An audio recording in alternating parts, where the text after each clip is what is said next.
বুঝবা না, আমি তো বলি নাই তোমাকে, আমি তোমার সাথে তো কথা বলছি না, কারণ তুমি এখনো বুঝতেছো, তোমার সময় লাগবে। ভোলা জেলার মাসুমা খানম বালিকা মাধ্যমিক বিদ্যালয়কে ঘিরে উঠেছে গুরুতর অভিযোগ। বিদ্যালয়টির ভেতরে দীর্ঘদিন ধরে কোচিং বাণিজ্য পরিচালিত হচ্ছে বলে অভিযোগ করছেন স্থানীয় অভিভাবক ও এলাকাবাসী। অভিযোগ অনুযায়ী এই কোচিং কার্যক্রমের সঙ্গে বিদ্যালয়ের প্রধান শিক্ষক নিজেও জড়িত রয়েছেন। প্রতিদিন বিকাল হলেই বিদ্যালয় চত্বরে লক্ষ্য করা যায় একাধিক ছাত্রছাত্রী প্রবেশ করতে। বিষয়টি আরও উদ্বেগজনক, কারণ এটি একটি বালিকা বিদ্যালয় হওয়া সত্ত্বেও অবাধে ছেলেদের প্রবেশ করতে দেখা যাচ্ছে।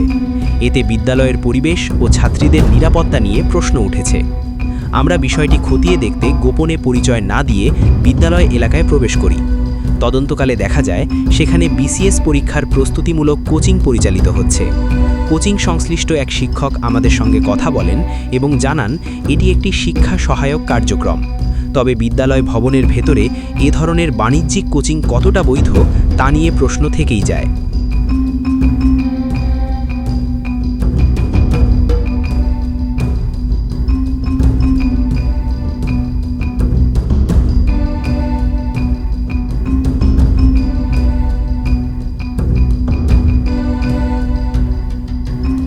তো আমরা মূলত হচ্ছে এই ব্যাচটাকে ভাগাই দিই দুইবার, আর